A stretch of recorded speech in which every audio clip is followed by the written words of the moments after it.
अभिवादन स्वीकार कीजिए ब्रजेश मिश्रा का और आप देखना शुरू कर चुके हैं द डिबेट। बहनों भाइयों, महंगाई को लेकर देश में घमासान है। खाद्य पदार्थों की महंगाई विशेष मुद्दा है, ईंधन की महंगाई विशेष मुद्दा है और आम आदमी इसके लिए काफ़ी चिंतित है, विचलित है, परेशान है। लेकिन सरकार का कहना है महंगाई तो है ही नहीं। वित्त मंत्री ने सदन के भीतर ये कहा महंगाई एग्जिस्ट नहीं करती, देश में महंगाई ही नहीं है, मतलब सब कुछ ठीक है। क्या वाकई में महंगाई नहीं है, या विपक्ष इसको मुद्दा बना रहा है, या फिर लोग यूं ही चिल्ला रहे हैं महंगाई है महंगाई है। तो आज इसी विषय पर बात करें। बहनों भाइयों, महंगाई का मुद्दा आम आदमी को काफ़ी परेशान कर रहा है, विचलित कर रहा है। विशेष तौर पर मध्यम वर्ग, निम्न मध्यम वर्ग, सैलरीड तबका, तनख्वाह वाला और गरीब आदमी महंगाई की मार से परेशान है, बेहाल है। 2019 अगस्त में 574 रुपये वाला सिलेंडर इस समय 1053 रुपये और घर मंगवाते हैं तो 1100 रुपये का पड़ रहा है। यानी 574 का सिलेंडर अभी कितने में है? 1100 में। लेकिन सरकार कहती है महंगाई नहीं है। सरसों का तेल जो 90 रुपया में था वो इस समय 180 रुपये में मिल रहा है, पर सरकार कह रही है महंगाई नहीं है। तो फिर महंगाई किस बात पे है? आटा, दाल, चावल, सब्जियों की कीमतें, फलों की कीमतें, आम आदमी की ज़रूरत का सामान, डिटर्जेंट, साबुन, मंजन, दवाएं, सब कुछ महंगा। अस्पताल में इलाज महंगा और बड़े अस्पताल में इलाज कराने गए जीएसटी भी दो। और तो और दूध, पनीर, छाछ पर भी जीएसटी लगा दी गई जो अब तक नहीं लगाई गई थी। इसके बावजूद सरकार कह रही महंगाई नहीं है। तो क्या वाकई में महंगाई नहीं है? और जनता में भी महंगाई को लेकर कोई बहुत शार्प रिएक्शन नहीं है। 3 तरह के लोग हैं जिनको महंगाई महसूस नहीं हो रही है। एक, गले तक भरे हुए मजबूत पैसा, कितने का सामान हो कोई फर्क नहीं। एक वो जिन्होंने अपनी ज़रूरतें ही घटा ली, कम कर ली।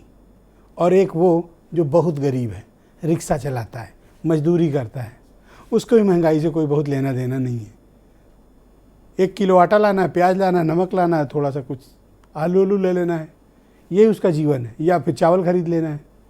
उन्हें फ़र्क नहीं पड़ता। फ़र्क किसको पड़ता है? नौकरी वाले को। फ़र्क किसको पड़ रहा है? जिसका छोटा काम धंधा है। फ़र्क किसको पड़ रहा है? जो निम्न मध्यम वर्ग है। फ़र्क किसको पड़ रहा है? जिसकी फिक्स्ड आमदनी नहीं है। मध्यम वर्ग, निम्न मध्यम वर्ग, सैलरीड क्लास, गरीब तबका, छोटा व्यापारी, ये परेशान है, बिलबिला रहे हैं, स्कूल की फीस बढ़ गई है। लेकिन सरकार कहती है नहीं, महंगाई नहीं है। अगर डेटा पर जाएं तो डेटा बताता है कि 7.5% के आसपास महंगाई प्रतिवर्ष बढ़ रही है देश में। लेकिन फूड इन्फ्लेशन, जो आम आदमी की ज़रूरत का सबसे बड़ा आइटम है, 15% के ऊपर है उसकी महंगाई दर। ऐसा क्यों है? क्या महंगाई हजम नहीं हो रही लोगों को, या फिर महंगाई के चलते पार्टियों में बटी जनता, एक वो जनता है जो सरकार के साथ है, गलत करें या कुछ भी करें बिल्कुल ठीक कर रहे हैं, और एक वो जो सरकार की आलोचना करते हैं कि कुछ भी करेंगे गलत ही करेंगे।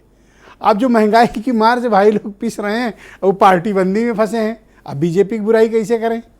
तो अब उनको महंगाई भी स्वीकार है। मसला ये है कि सामाजिक चेतना जो है वो राजनीति में बदल गई है। इस कारण बहुत लोग को महंगाई नहीं भी दिखती है, और जिन्हें दिखती है वो बर्दाश्त करने की स्थिति में। वरना कोई कारण नहीं है कि 574 रुपये का सिलेंडर 1100 रुपये में घर कैसे पहुंच रहा है। महंगाई है। पेट्रोल डीजल के दाम 100 रुपये के पार निकल गए, महंगाई है। आप सब्जी खरीदने झोला लेके जाइए, 500 रुपया लेके जाएंगे, आधा झोला भी नहीं भरेगा आपका, घर लौटाएंगे आप। तो इसका मतलब महंगाई बढ़ गई है, और ये महंगाई अब आम आदमी को परेशान कर रही है। लेकिन वो परेशानी अभी सड़क पर दिखाई नहीं दे रही है। इस कारण सत्तारूढ़ दल सदन के भीतर भी छाती ठोक के कह रहा है महंगाई है कहाँ। विपक्ष कह रहा है यही है, देखो तो सही। कुछ बयान सुनिए, कुछ बयान सुनिए। उत्तर प्रदेश में भाजपा का शासन, महंगाई 6.7, देश का एवरेज 7.1, उत्तर प्रदेश में 6.7%। उत्तराखंड में भाजपा का शासन, महंगाई की दर 6.04%। मध्य प्रदेश में भाजपा का शासन थोड़ी सी ज्यादा है, महंगाई 7.16%। बिहार में भाजपा की सम्मिलित सरकार, महंगाई है 5.97%। नौजवान कहता है नौकरी दे दो, सरकार कहती है पैसा नहीं है, अग्निवीर लेके 4 साल की नौकरी करो। भारत की सेना कहती है पैसा दे दो, सरकार कहती है तुम्हारे बजट का 63,000 करोड़ रुपए कम करेंगे। माताएं बहनें कहती हैं गैस का सिलेंडर बढ़ गया, बच्चे के दूध का दाम बढ़ गया, आटा दाल चावल महंगा हो गया, उसको कम कर दो, सरकार कहती है पैसा नहीं है। किसान कहता है फसल का दाम दे दो, फसल का दाम दे दो, सरकार कहती है पैसा नहीं है। हम महंगाई की बात करते हैं, तुरंत आलू प्याज टमाटर पे आ जाते हैं। हमने क्या सीमेंट सरिया ईंट की बात की, ट्रैक्टर के भाव की बात की, पंप सेट के भाव कैसे बढ़ गए उनकी बात की, क्या किसान की लागत की हम चर्चा कर पा रहे हैं? अप्रैल से जून 2020 ये जो 3 महीने हैं, अगर उसमें सीपीआई फूड इन्फ्लेशन 8% रहा, जो काफी होता है मैं मान रहा हूं, उसी समय में आपका WPI फार्म इनपुट इन्फ्लेशन 27.4% रहा।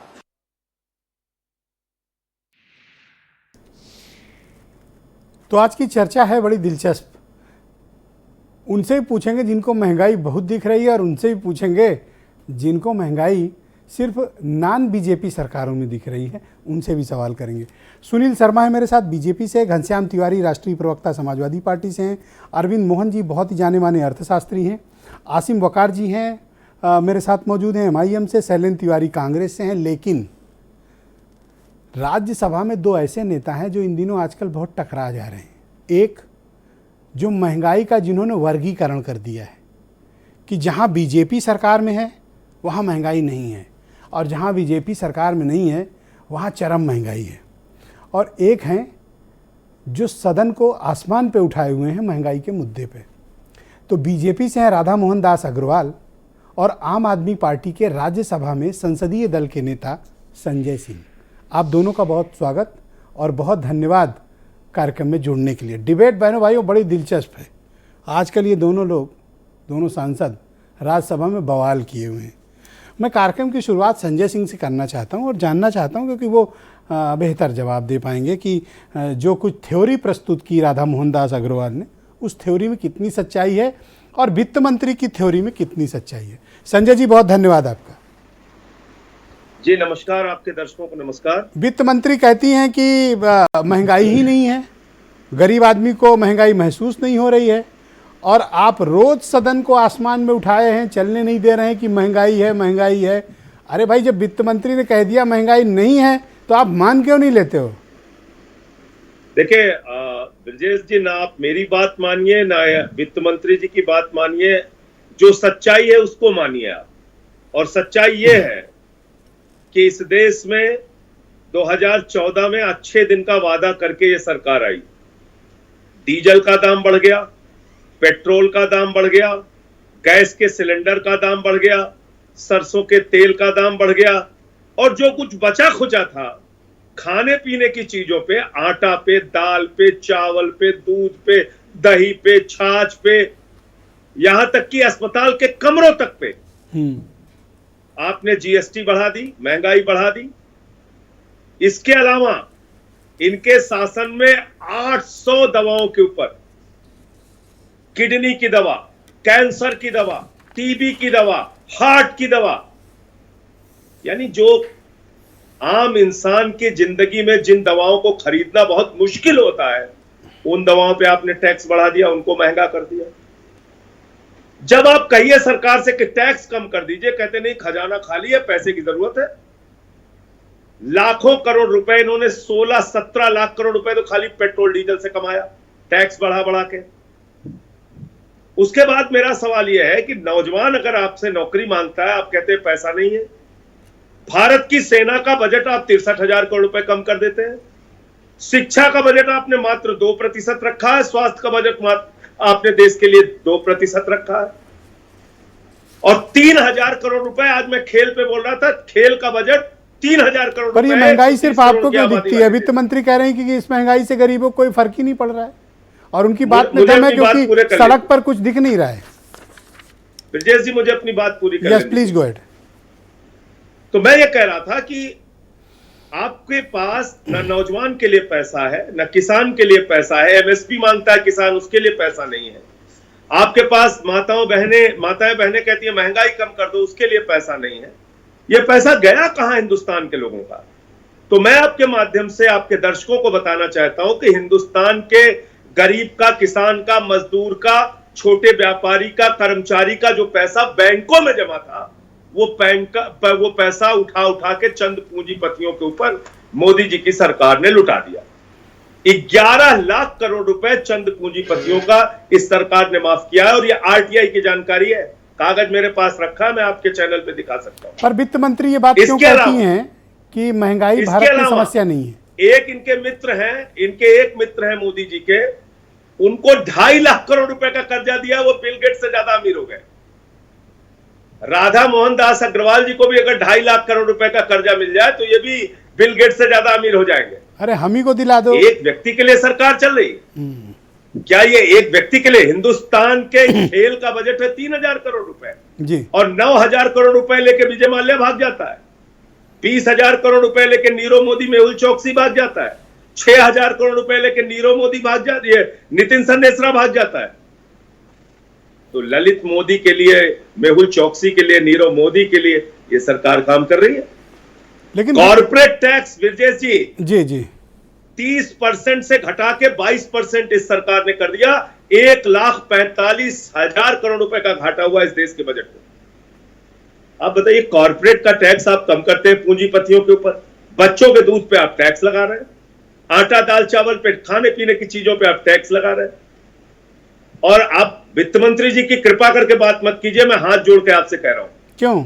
अगर आप फाइनेंस मिनिस्टर ऑफ इंडिया, प्याज, हाँ फाइनेंस मिनिस्टर ऑफ इंडिया, मैं आपसे कह रहा हूं, आप उनसे कहेंगे प्याज महंगी हो गई, वो कहती है हम प्याज खाते ही नहीं, हो गई। आप कहेंगे आटा महंगा हो गया बहन जी, वो कहेंगे हम आटा नहीं खाते, हम फल खा के जी लेते हैं। आप कहेंगे चावल महंगा हो गया, आप तो साउथ से हैं, तमिलनाडु से, वो कह देंगे हम चावल भी नहीं खाते, क्या करोगे भाई? अरे गैस का सिलेंडर महंगा हो गया वित्त मंत्री जी, नहीं हम लकड़ी से खाना बना लेते हैं, हमें गैस सिलेंडर नहीं चाहिए। जिस देश के वित्त मंत्री का यह बयान रहा हो कि हम तो प्याज नहीं खाते, प्याज की महंगाई से हमारा क्या लेना देना है, अब उस पर क्या टिप्पणी? राधा मोहन दास अग्रवाल ने राज्यसभा में अपनी स्पीच में एक थ्योरी प्रस्तुत की कि जो Bharatiya Janata party ruled state है वहाँ महंगाई कम है, और जो नॉन बीजेपी गवर्नमेंट शासित राज्य हैं वहाँ महंगाई बहुत ज़्यादा है, जैसे दिल्ली और पंजाब।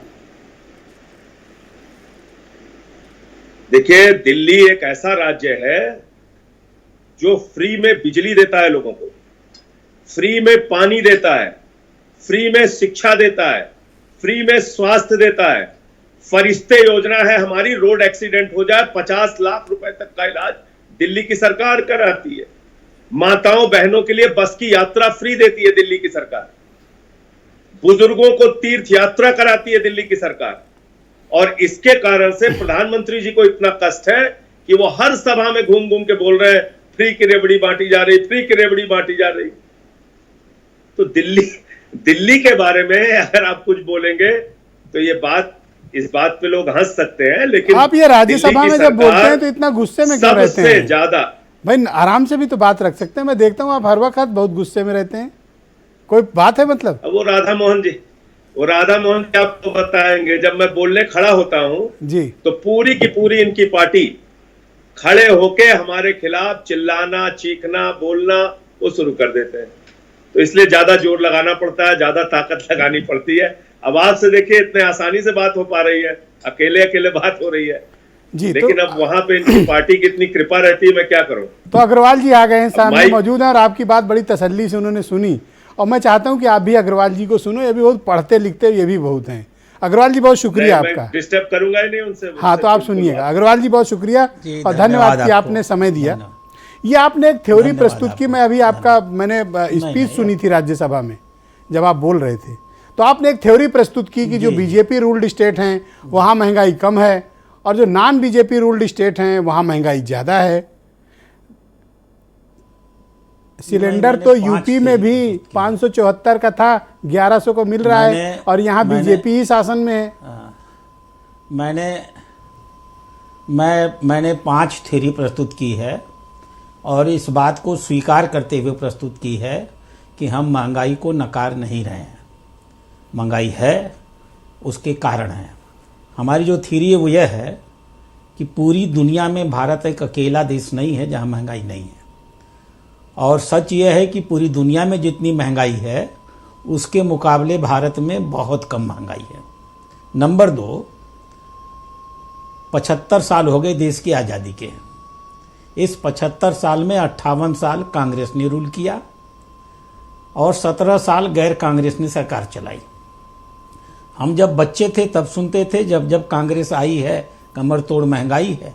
अभी मैं आपके सामने, अगर आपका एक बहुत बहुमूल्य चैनल है, मैं अगर आपके सामने डाटा रखूंगा तो आप अपना सर पीट लेंगे कि इन 75 सालों में जब इस देश में महंगाई कम हुई है तो वह सिर्फ तभी हुई है जब गैर कांग्रेस और भाजपा की कांग्रेस सरकार महंगाई आई। लाती थी, इसीलिए कांग्रेस को तीसरा जनता मैं ने जो हटाया। डिक्टम रखता हूं, आपको लेकर आए हैं ताकि आप महंगाई कम करो।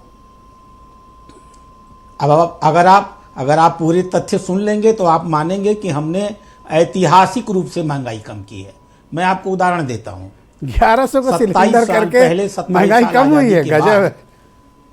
देखिए अब आप सुनिए। तो पहले 27 साल में कांग्रेस ने 16% से 28% की महंगाई दी। जी, जनता पार्टी की शासन राष्ट्रीय भारतीय जनसंघ की आई, हमने महंगाई घटा करके 2.5% कर दिया। उसके बाद 15 साल फिर कांग्रेस की सरकार रही, महंगाई 13%, 11%, 12% रही। फिर हमारी अटल जी की सरकार आई, हम महंगाई को फिर खींच करके 3 से लेकर के 4% पे ले आए।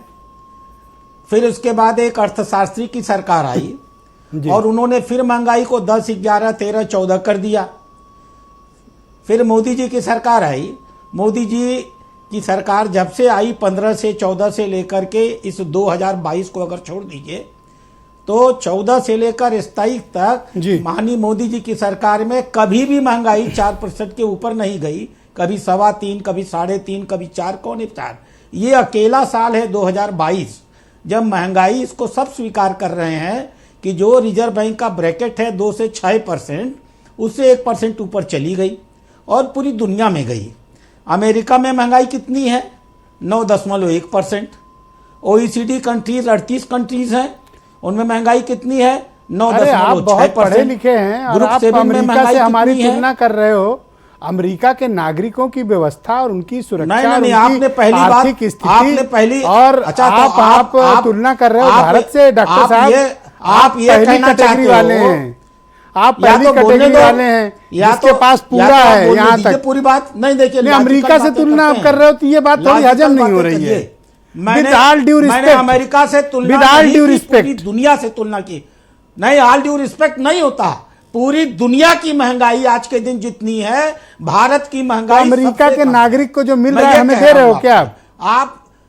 आपको मालूम है, आप आसपास के कंट्रीज को देख लो ना। अपने देश के बराबर आप बात करना चाहते हो तो आसपास की कंट्रीज को देख लो, बांग्लादेश को देख लो। भाई मुझे 2-3 बात बता दो। 574 का सिलेंडर 2019 अगस्त में 1100 का कैसे मिल रहा है, ये बता दो। अधूरी बात नहीं, बात तो नहीं, ये तो आप नेताओं की तरह सवाल ना पूछिए। क्यों? बात कर रहे हैं तो बात करिए। ये क्या बात है? जब जनता की बात पूछ रहा हूं तो मैं नेता कैसे? नेता है संजय सिंह और नहीं, ये कोई बात नहीं। आपको बात तो सुननी पड़ेगी। मान्यवर, आप चैनल में बैठे हैं, आप जो चाहे कह ले, आपका हिसाब है। अरे पॉइंट ऑफ ऑर्डर है, बताइए। उत्तर प्रदेश की सरकार भाजपा की है, महंगाई 6% है। बिहार में हमारी सरकार है, महंगाई जो है करीब 5.5% है। उत्तराखंड में हमारी सरकार है, महंगाई 6% है। और वहीं तेलंगाना में महंगाई 10% है, पुडुचेरी में महंगाई 10% है, आंध्र प्रदेश में महंगाई 8.9% है, राजस्थान में महंगाई 8.9% है। आखिर इसी देश में हम उत्तर प्रदेश में, बिहार में, उत्तराखंड में, महाराष्ट्र में सब जगहों पर महंगाई नियंत्रित कर रहे हैं। और जहां भाजपा की सरकारें नहीं हैं वहां महंगाई कितनी चली गई, वो लोग क्यों नहीं नियंत्रित करने पा रहे हैं? और दूसरी चीज, महंगाई अगर बढ़ी है तो क्या लोगों की आय नहीं बढ़ी? मोदी जी सरकार में आए तो प्रति व्यक्ति आय कितनी थी? 86,000 रुपये। आज कितनी है? 1.5 लाख रुपए। तो जब 86,000 से 1.5 लाख की यात्रा आपने की, 2021 और 2022 के बीच में एक आम औसत इनकम 18% बढ़ गई। अगर आपकी इनकम 18% बढ़ी है और महंगाई आई है, इसको हम स्वीकार करते हैं, लेकिन आपकी आय भी तो बढ़ी है। तो बट डॉक्टर साहब एक बात बताओ, आपने अपनी बात रख ली, अब एक सवाल कोई भी व्यक्ति, एक सवाल ने हमारी पूरी ने हमने अभी कहाँ रखी बात, अभी तो आप रखने नहीं दे रहे। अच्छा, आप पूरी बात सुन लें। दूसरी चीज, गरीब, सबसे अधिक महंगाई से पीड़ित कौन होता है? गरीब वर्ग का आदमी। गरीब के खर्चे कितने होते हैं? उसे मकान चाहता है, उसे बिजली चाहती है, उसे गैस चाहती है, उसे अनाज चाहता है, उसे इलाज चाहता है और उसे खाना चाहता है। मान लीजिए उसके पास 100 रुपए थे, मान लीजिए वो 30 रुपया अनाज में खर्च करता था, 70 रुपये और चीज़ों में खर्च करता था। आज हमारी सरकार ने उन 70 रुपयों में उसका खर्चा शून्य कर दिया। 30 रुपए के खर्च होते थे और 70 रुपए का खर्चा हमने खत्म किया। वो 70 रुपया अगर अपने पास उसके पास बचेगा तो उसको 30 रुपए की महंगाई महसूस होगी। उसका मकान का कोई खर्चा नहीं, उसका बिजली का करीब करीब नील खर्चा है, उसका अनाज का इतना फ्री में खर्चा है कि कोई पैसा नहीं देना, उसकी शिक्षा निःशुल्क हो गई, उसको इलाज हम निःशुल्क दे रहे हैं। हम फ्री की बात नहीं करते, फ्री की बात आप पार्टी करती है, हम लोग निःशुल्क की बात करते हैं। निःशुल्क और फ्री में क्या अंतर होता है? तो इन चीजों पर जो उसका खर्च, भावना का अंतर होता है। अच्छा, एक में दया होती है, जैसे आप कृपा कर रहे हैं, ये समझते हैं, अपमानित करते हैं। निःशुल्क करने माने हम अधिकार मानते हैं उनका, हम मानते हैं कि उनकी पेइंग। अब आप अपनी बात रख चुके हैं तो मैं एक प्रश्न करना चाहता हूं। मदद करते हैं, वो दया करिए। 574 का सिलेंडर 1100 में, 90 रुपया का कड़वा तेल सरसों का 180 रुपया में, दाल चावल कीमत 80%, 90% से ज्यादा बढ़ गई। सब्जी लेने जाओ, आधा झोला 500 में नहीं भरता, और आप कह रहे हो महंगाई नहीं है। देखिए ऐसा है, मानने नहीं, किसी ने कहा ही नहीं महंगाई नहीं है। हम लोग कभी नहीं कहते हैं कि महंगाई नहीं है, हम इसको हमेशा स्वीकार करते हैं कि महंगाई है। 2022 की ये महंगाई है, इसके कारण है। पूरी दुनिया 2 साल पेंडेमिक में रही है, यूक्रेन का युद्ध चल रहा है, बहुत चीज़ों का मौसम आप देख रहे हैं, पूरे पूर्वी उत्तर प्रदेश में पानी ही नहीं बरसा। जो चीजें उत्पादन में थी, गेहूं का उत्पादन घटा है। दुनिया, इसका पूरा भारत इस बात को जान रहा है कि इतनी गर्मी हुई है कि गेहूं का उत्पादन घट गया है। तो स्वाभाविक रूप से कुछ चीजें टेम्पररी होती हैं जिनका इलाज किया जाता है, और सरकार ने इलाज किया है। सरकार ने चाहे पल्स हो, चाहे मसूर हो, चाहे पाम ऑयल हो, चाहे सनफ्लावर ऑयल हो, चाहे जितने भी प्रकार की ऑयल सीड्स हैं, सबके ऊपर या तो उन्होंने उसको इंपोर्ट ड्यूटी नील कर दिया, उनको फ्री कैटेगरी में डाल दिया, उनको विभिन्न प्रकार की छूट दे दी, उनके स्टॉक लिमिट को कड़ा कर दिया, ऑयल कंपनियों से कह दिया कि आप अपने दाम 15 रुपये प्रति लीटर घटाइए, और उन्होंने घटा भी दिया। जी, आपकी बात बड़ी तसल्ली से सुनी संजय सिंह जी ने। संजय जी, अग्रवाल जी ने जो थ्योरी प्रस्तुत की, मैं भी इनकी बात बड़ी तसल्ली से सुनता हूं। नहीं तो वो देखिए, एक बार उन्होंने नहीं, मतलब सांस तक नहीं ली जब तक आप बोलते रहे। तो अच्छा, यही माहौल अगर सदन में रखें आप लोग, जैसा आज यहाँ डिबेट में है, तो मैं अप्रिशिएट करता हूँ। वो अलग बात है कि मतलब अगर चेयर पे हमें इस्तेमाल मैं तो हमेशा सदन में रखता हूँ। हाँ, ओके। संजय जी, इन्होंने जो थ्योरी प्रस्तुत की अग्रवाल जी ने, उस थ्योरी में कितना दम है? देखिए, वो एक अच्छे पार्लियामेंटेरियन है और मैं अच्छे पार्लियामेंटेरियन की इज्जत करता हूं, लेकिन उनकी पार्टी है तो उनको अपनी पार्टी को डिफेंड करना है और उनको अपनी पार्टी के बचाव में बहुत सारे तर्क देने हैं। लेकिन मैं सच्चाई से अग्रवाल साहब को, आपको और आपके दर्शकों को अवगत कराना चाहता हूं कि 2000, देखिए जो हमारे जेब से जा रहा है हम तो वही देखेंगे। 2014 के पहले इस देश में पेट्रोल का दाम था 71 रुपए लीटर, आज कितना है? 96 रुपए लीटर।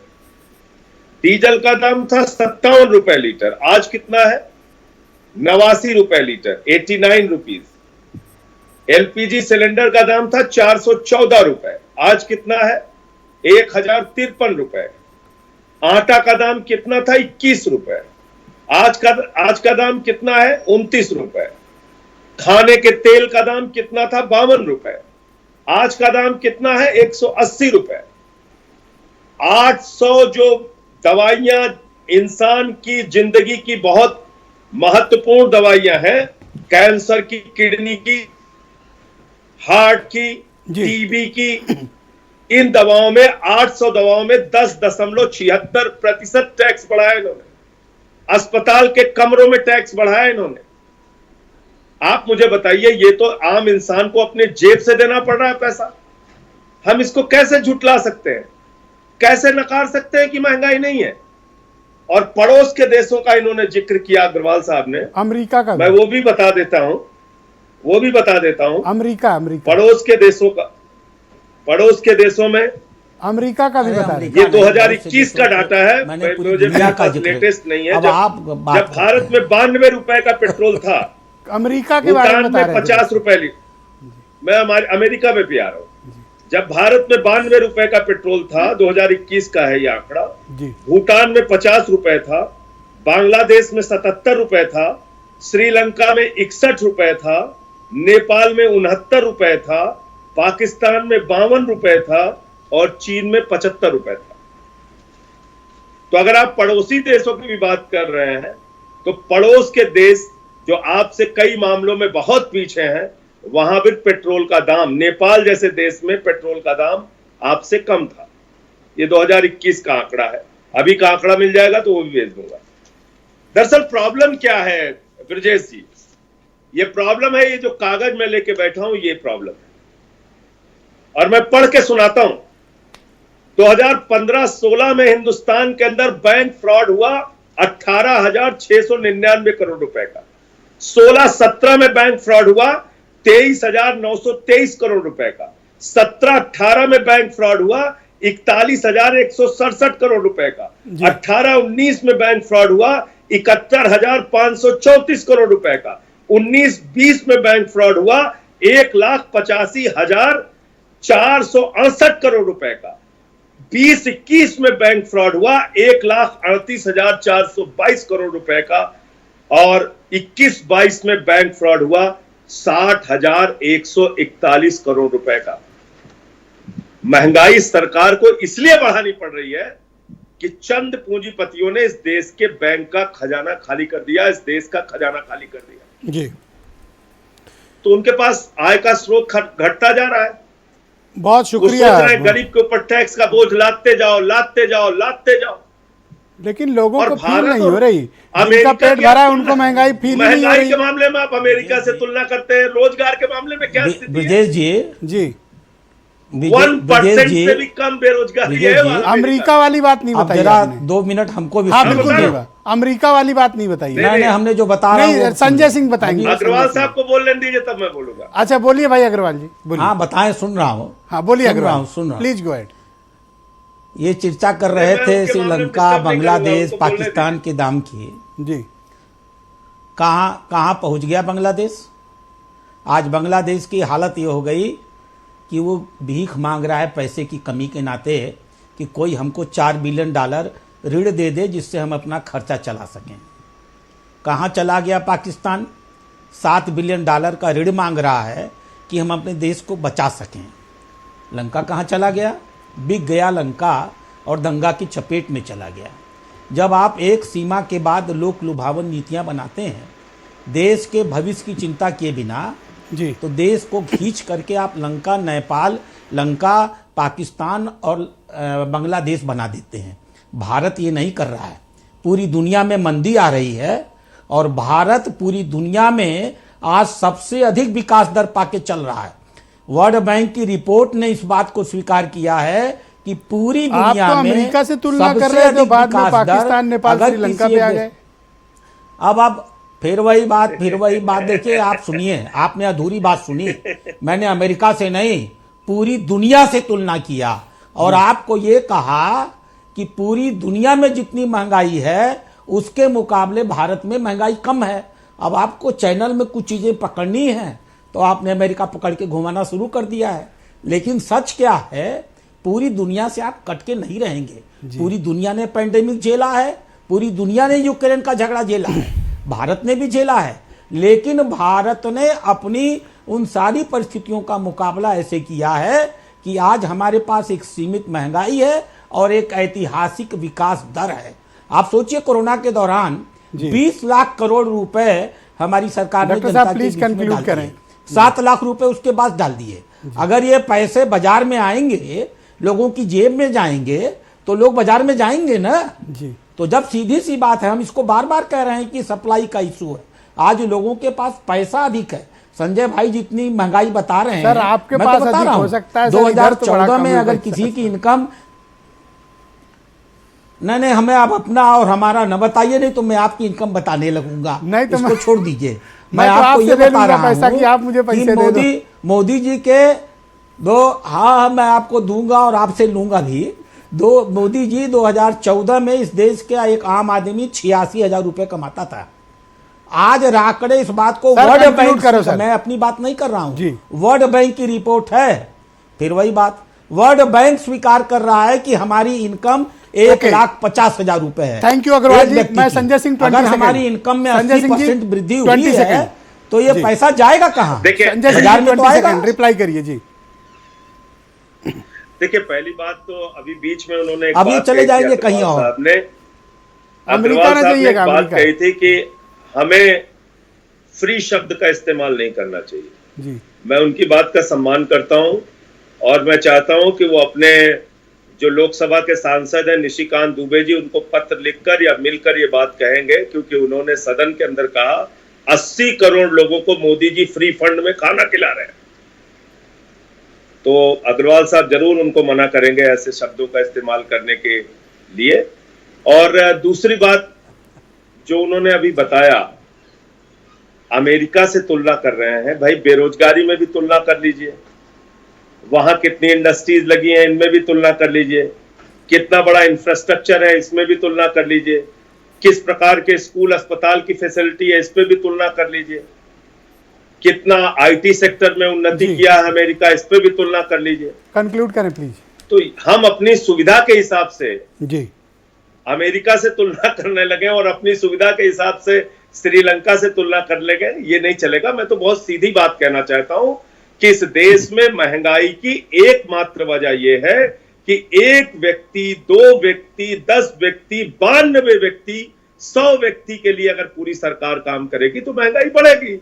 92 व्यक्तियों के पास इस देश में उतनी संपत्ति है जितनी 55 करोड़ लोगों के पास है। ब्रजेश जी जी, संजय सिंह जी, असमानता का स्तर सोचिए जरा। संजय सिंह जी, आपका बहुत बहुत धन्यवाद कि आपने बहुत कीमती वक्त निकाला। और राधा मोहन दास अग्रवाल जी, आपका भी बहुत शुक्रिया। और ये मैं उम्मीद करता हूं कि आप दोनों सदन में भी इसी तरह से अच्छे माहौल में महंगाई पर भी चर्चा करेंगे। बहुत शुक्रिया आपका। बहन भाइयों, डिबेट को आगे बढ़ाते हैं। जो बाकी पैनलिस्ट मेरे साथ मौजूद है, मैं उनसे माफ़ी चाहता हूं कि थोड़ा इन दो से बातचीत में वक्त ज़्यादा लग गया। घनश्याम तिवारी मेरे साथ मौजूद हैं, समाजवादी पार्टी के राष्ट्रीय प्रवक्ता हैं। तिवारी जी, मैं आपसे समझना चाहता हूं कि तिवारी जी से अभी मेरा संपर्क स्थापित नहीं हो पाया है। असीम वकार जी, आप मेरे साथ जुड़े हुए? असीम वकार जी, सुन पा रहे हैं मुझे? बताइए। हाँ जी, सुन पा रहा हूँ। राधा मोहन दास अग्रवाल जी ने एक थ्योरी प्रस्तुत की कि जो बीजेपी रूल्ड स्टेट हैं वहाँ पर महंगाई कम है और नॉन बीजेपी वालों में महंगाई है ज़्यादा। नई कहानी। राधा मोहन अग्रवाल जी चले गए जी, मुझे बहुत अफसोस है और मैं अपना विरोध दर्ज कराऊं कि आपने मेरी बात नहीं कराई उनसे। जी ठीक है। अच्छा, पहले आप बताए होते तो मैं करा देता उनसे जी। नहीं, वो कराना चाहिए थी आपको जी। वो क्यों नहीं कराई आपने? मुझे आप राधा मोहन अग्रवाल जी काबिल नहीं समझ रहे थे या राधा मोहन अग्रवाल जी को मेरे काबिल नहीं समझ रहे थे, मुझे नहीं पता। मैं खाली उनसे इतना पूछता कि जब इनकी सरकार नहीं थी तो 390 रुपए का सिलेंडर था, आज 150 रुपए का है, 1100 भी पहुंच जाता है। तो महंगाई किसको कहते हैं उनके हिसाब से? 400 वाला सिलेंडर 1100 में बेच रहे हैं और उसके बाद में हम लोग को समझा रहे हैं महंगाई। लेकिन आपकी ये वाली बात मैं 3-4 बार पूछा उनसे। जिस वक्त 60 रुपए का पेट्रोल था, 60 रुपए का पेट्रोल था, उसके लिए पूरा आसमान सर पे उठाए हुए थे और उसके बाद में आज 95, 96, 103 तक का पेट्रोल चला गया, 104 रुपए तक का। तो ये मैं पूछना चाह रहा था, महंगाई होती क्या है? राधा मोहन अग्रवाल जी अमेरिका की बात कर रहे थे। खाली इतना पूछना था उनसे कि राधा मोहन अग्रवाल जी, पड़ोस में एक मुल्क है बांग्लादेश, और बांग्लादेश की जीडीपी प्लस में है, 10% के आसपास पहुंच गई, और आपकी माइनस में चली गई। तो कौन से मंत्री और कौन सी सरकार की बात आप कर रहे हैं? मसला यह होता है कि जो लिखे हुए आंकड़े होते हैं वो अलग होते हैं सर। मैं खाली सीधा सीधा उनसे पूछा कि वो 7% और 8% की बात मत कीजिए, खाली इतना बताइए कि बाजार में तुरई के रुपए में बिक रही है जी। 8% और 7% और 6% और 9% नहीं, खाली इतना बताइए कि उत्तर प्रदेश में सरसों का तेल जो इनकी सरकार आने से पहले 85 रुपए में था, वो कै रुपए में बिक रहा है। मैं राजनीति छोड़ देता अगर राधा मोहन अग्रवाल जी एक कभी पैसा बता देते, दाम बता देते। नहीं, पक्का 1-2 दिन में आपको उनके साथ बेवकूफ बना रहे हैं देश को। आप उनसे सवाल करिएगा। नहीं, बेवकूफ बना रहे हैं देश को सर, क्योंकि इनसे सवाल नहीं पूछे जा रहे हैं। इन्हीं ने देश में एक सम्मोहित कर दिया है देश को। एक जादूगर होते थे ना, जादूगर, वो आंखों में आंखें डालकर देखते थे और फिर आदमी का दिमाग जो था वो सम्मोहित कर देते थे, फिर जैसा जादूगर कहता था वैसे ही होता था। ये वो वाला खेल चल रहा है सर। थैंक यू वकार साहब। घनश्याम और तिवारी जी भी विपक्ष। जुड़ चुके हैं। तिवारी जी बहुत शुक्रिया आपका। जी नमस्कार। राधा मोहन दास अग्रवाल अभी जुड़े थे, निकल गए डिबेट से, और वित्त मंत्री को भी आपने सुना, वो कह रहे महंगाई है ही नहीं, आप लोग खामखा हल्ला करते हैं। देखिए, जब किसी राजनीतिक दल को गरीब दिखाई देने गरीब न दिखाई दे, गरीबों को लिए कुछ किया जाए तो कहा जाए, प्रधानमंत्री कहने लगे रेवड़ी बांटी जा रही है, इसे रेवड़ी को रोकना चाहिए। उसके सांसद भरी संसद में ऐलान करें कि जिन 80 करोड़ भारतीयों को सरकार की तरफ से अनाज मिला है, उन्हें मोदी जी को थैंक यू कहना चाहिए। जिनकी मानसिकता ऐसी हो कि आज अगर आप सांस भी ले रहे हैं और अपने कमाई से एक निवाला भी खा रहे हैं, तो उस पर भी सरकार को टैक्स दीजिए और मोदी जी को थैंक यू बोलिए। जिन्होंने ये वादा किया कि पेट्रोल डीजल 40 रुपए का हो जाएगा, और संसद में कहा गया कि सरकार ने पिछले 8 साल में 27 लाख करोड़ रुपए आम जनता के अपनी झोली में भरे हैं इसी पेट्रोल डीजल से। जिस सरकार के सबसे पढ़े लिखे सांसद जो अर्थव्यवस्था को जानते होंगे शायद, उन्होंने कहा महंगाई है ही नहीं। ऐसे में देश के प्रधानमंत्री को सिर्फ वो चुनिंदा पूंजीपति दिखते हैं जो उनकी पार्टी को दुनिया की सबसे अमीर पार्टी बनाने में लगे हुए हैं, और वो 22 करोड़ युवा नहीं दिखते, जिन 22 करोड़ युवाओं ने सरकारी नौकरियों के लिए पिछले 7 साल में अप्लाई किया है। देखिए, सच तो यह है कि पर वित्त मंत्री कहती है कि गरीबों को कोई फर्क नहीं पड़ रहा। इस देश को एक अच्छे से पढ़े लिखे दुनिया के नामी गिरामी अर्थशास्त्री डॉक्टर मनमोहन सिंह जी जब चला रहे थे, तो अचानक एक व्यक्ति आता है, वो शोर मचाना शुरू करता है कि काला धन आना चाहिए, पेट्रोल डीजल 40 रुपए का होना चाहिए, डॉलर 40 रुपए का होना चाहिए, महंगाई नहीं होनी चाहिए, 2 करोड़ रोजगार होने चाहिए। इस तरीके से वो शोर मचाता है कि ऐसा लगने लगता है कि डॉक्टर मनमोहन सिंह जो है वो अच्छे अर्थशास्त्री नहीं है, यही व्यक्ति सबसे अच्छा अर्थशास्त्री है। उसके पास एक बाबा मंडली होती है जिसमें कोई भक्त सिर पे सिलेंडर लेके घूमने लगती हैं, कोई बाबा जी बैठ करके रोज प्रवचन देने लगते हैं कि किस तरीके से डॉलर 1 रुपए का हो जाएगा, 40 रुपए का हो जाएगा, काला धन लाया जाएगा, वगैरह वगैरह। और इस जनता के बीच ये मुद्दा है, तैयार किया जाता है, एक माहौल तैयार, एक आखिरी वाक्य बोलूंगा, एक माहौल तैयार किया जाता है कि ये व्यक्ति देश के प्रधानमंत्री बन जाते हैं।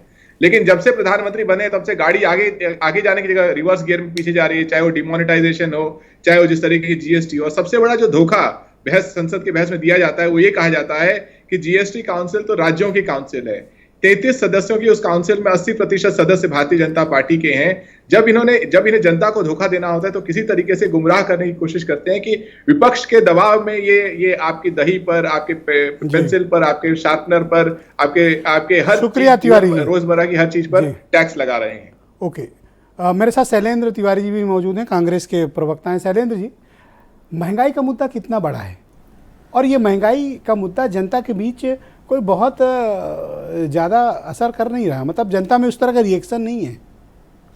देखिए सर, जनता में रिएक्शन क्या हो, अब जनता के पास समय नहीं बचा है कि रिएक्शन दे, क्योंकि वही समय बचा है कमाने में लगा है कि रिएक्शन देने में लगा है, पहली चीज़। दूसरी चीज़ सबसे महत्वपूर्ण है सर, इनके समय में जो महंगाई डायन हुआ करती थी वो आज महंगाई इनकी भौजाई हो चुकी है, पूरी तरह से ये इसके उस पेरीफेरे में ला चुके हैं। आप सोचिए 2013 में सिलेंडर 350 रुपये का था, उस पर सब्सिडी भी थी। आज वो सिलेंडर 1100 रुपये का है, उस पर सब्सिडी भी 30-35 रुपए की किसी को आती है, किसी को नहीं आती है, और चुनाव के वक्त आती है, चुनाव खत्म नहीं आती है। ये सब स्थितियां हैं। आपको मैं तमाम महंगाई है जी, महंगाई है। अब आप सोच लीजिए, अभी आपने खुद बताया, मैं बता रहा हूँ कि कड़वा तेल 80 रुपए में था। कर रहा हूँ केवल मेरे लिए तो है भैया, मेरे तो पैसे बहुत जा रहे हैं भाई। आप सोचिए, और अभी राधा मोहन जी बता रहे थे, मैं बड़ा अमेरिका सुन रहा था उनको, अमेरिका वो बता रहे थे कि जो है महंगाई 80,000 से 1 लाख पहुंच गई है। एक मजदूर की दिहाड़ी जो 300 रुपये थी वही आज भी है, 10 साल पहले भी 300 रुपये थी, वही आज भी है। तिवारी जी, नेक्स्ट राउंड में आता हूं आपके पास। मैं मेरे साथ भारतीय जनता पार्टी से सुनील शर्मा जी मौजूद हैं। बहुत शुक्रिया आपका सुनील जी, बड़ा पेशेंसली आपने वेट भी किया। अभी राधा मोहन जी की भी बात सुनी और बाकी विपक्षी दलों की भी बात आपने सुनी। महंगाई तो बहुत ज़्यादा है, आप स्वीकार क्यों नहीं कर रहे हैं और इसका कुछ इलाज क्यों, इंतजाम क्यों नहीं कर रहे हैं? देखिए, अभी माननीय राधा मोहन जी ने सारा विषय विस्तार से बताया। महंगाई है, लेकिन उसके साथ साथ आमदनी भी बढ़ी है, सुविधाएं भी बढ़ी हैं जनता के लिए। और महंगाई जितनी महंगाई का हल्ला कांग्रेस के लोग, समाजवादी पार्टी के लोग, आम आदमी पार्टी के लोग मचा रहे हैं, उतना जनता में महंगाई का कोई असर नहीं है। उतना जनता को मूलभूत जनता को कोई फर्क नहीं पड़ा, जनता को संसाधन मुहैया हो रहे हैं और जनता को इलाज सुलभ हो रहा है, अनाज सुलभ हो रहा है। पर ये आसिम वकार जी ने तो कई महत्वपूर्ण सवाल उठाए ना, इसका जवाब तो आना चाहिए। हल्ला तो कांग्रेस के, देखिए असीम बकार जी ने सवाल उठाए तो असीम बकार जी सवाल उठा रहे हैं, वो अपनी की बात कह रहे हैं ना। तो जवाब तो दीजिए, आप अपनी बात करें, लेकिन तो जवाब तो दीजिए। मुद्दा यह है कि जनता को मूलभूत सुविधाएं मिल रही हैं। दाम, महंगाई कितनी बढ़ी, उसका रेशियो क्या है, आमदनी बढ़ी, इसकी चिंता क्यों नहीं कर रहे हैं? जो 86,000 की आमदनी बताई वो 1.5 लाख की होगी, उसकी बात का ध्यान क्यों नहीं दे रहे वकार साहब? बताओ भाई वकार साहब, आमदनी कह रहे हैं दुगनी हो गई आपकी, तो पैसा भी खर्चा करो। सर, मैं सिर्फ सुनील साहब से पूछ रहा हूँ, पूछता तो मंत्री उनसे, सांसद जी से। वो सुन रहे हैं आपको, आप अभी बता मैसेज रहे आ गया, हैं सुन रहे हैं 80,000 के डबल हो गए, 1.5 लाख हो गए जी। नहीं सुनिए सर, खाली इनसे इतना पूछ रहा हूँ, नौकरियां गई कितने लोगों की? आपने इतने लोगों की नौकरियां घटा दी, इतने लोग बेरोजगार हो गए, करोड़ों की लाइन लग गई है सर, बेरोजगारी दर आपकी तिगनी हो गई। कहाँ लाइन लग गई? वो लाइन आपकी नजर में लाइन लगी है, लेकिन नौकरियां भी मिल रही हैं। बहुत सरकार नौकरी दे रही है और केंद्र सरकार भी दे रही है। अरविंद मोहन जी मेरे साथ आपके आंकड़ों पे नहीं जाते। बहुत शुक्रिया आपका, बहुत शुक्रिया। अरविंद मोहन जी मेरे साथ मौजूद हैं, देश के बहुत ही जाने माने मशहूर अर्थशास्त्री हैं। अरविंद जी बहुत शुक्रिया। महंगाई डाटा में कम दिख रही है, लेकिन जमीन पर बहुत ज्यादा दिख रही है, ऐसा क्यों?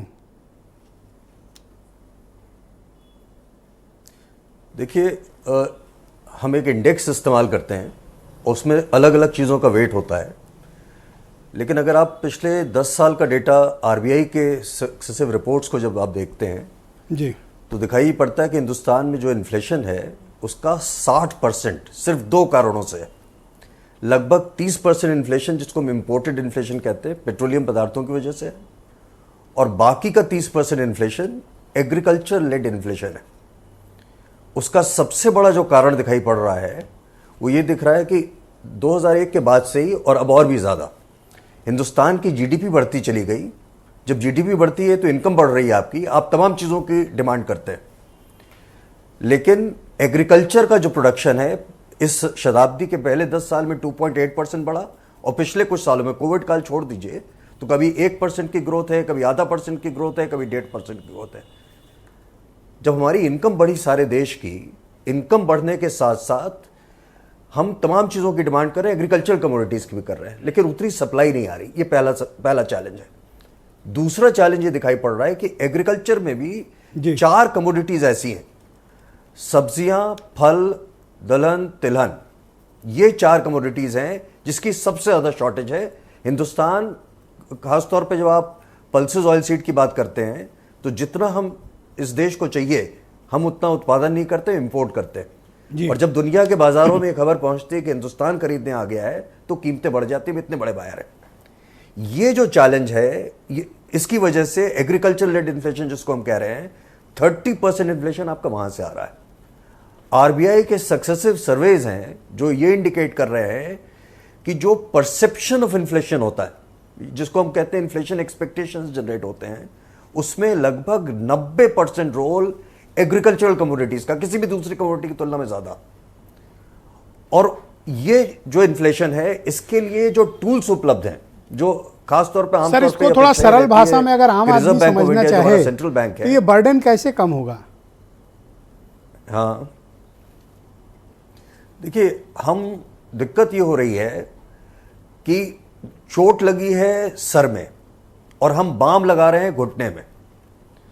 मैं इसलिए कह रहा हूं ये कि रिजर्व बैंक ऑफ इंडिया से हम पूरी अपेक्षा कर रहे हैं कि इस तरीके के इन्फ्लेशन को कंट्रोल कर लेगा जी।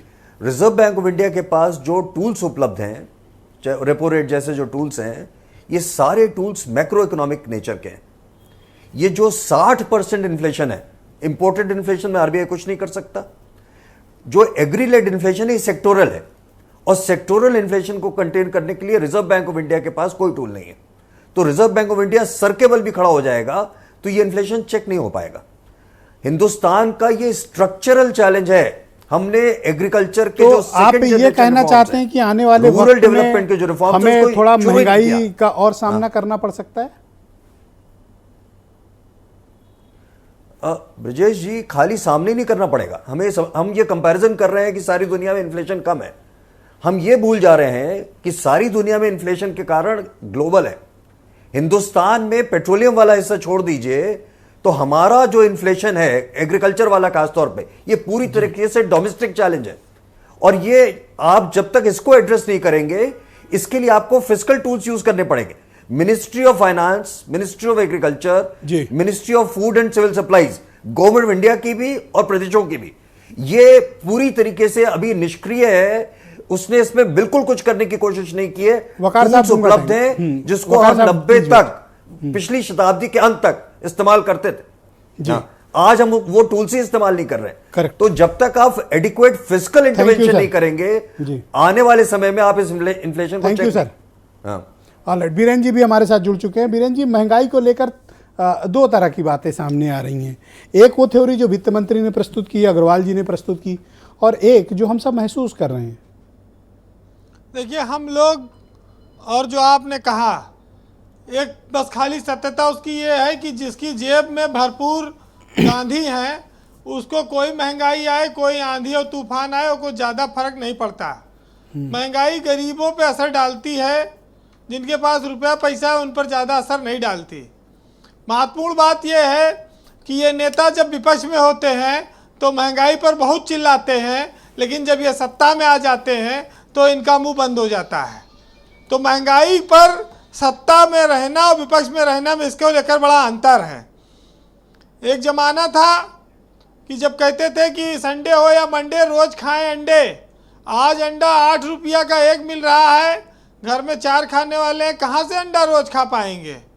वो सब नारा भूल गए लोग जो टीवी पे पहले एडवर्टाइज आता था, हम लोग बचपन में सुनते थे। क्या था एडवर्टाइज?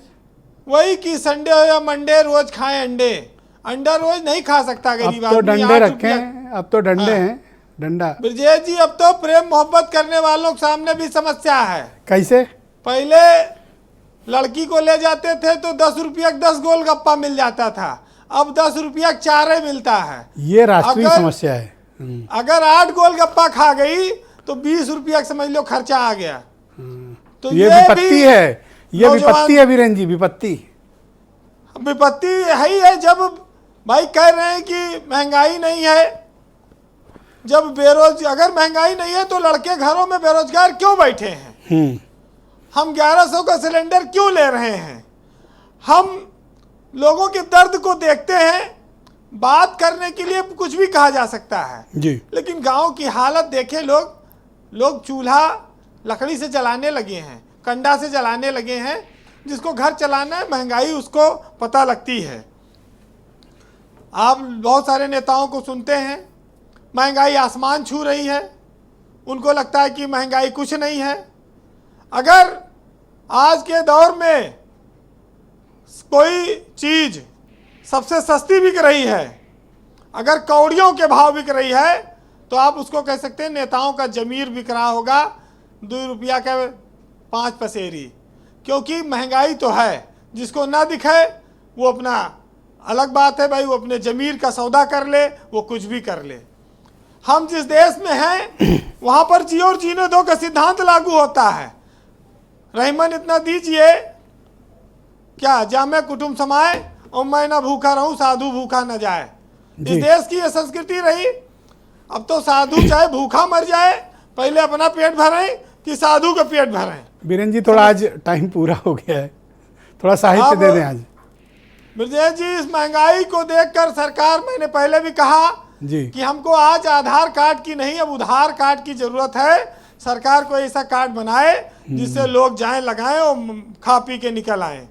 बहरहाल तो चुकाएगा कौन फिर ये पैसा? देखिए, असीम वकार से ले लेंगे। मोहन दास जी बैठे हैं, सुन रहे होंगे। हाँ। उत्तर प्रदेश के सांसद हैं, दिल्ली में बहुत अच्छा भाषण दिया उन्होंने। उनको, उनके लिए मैं साहित्य में 4 लाइनें पेश करूंगा। हाँ।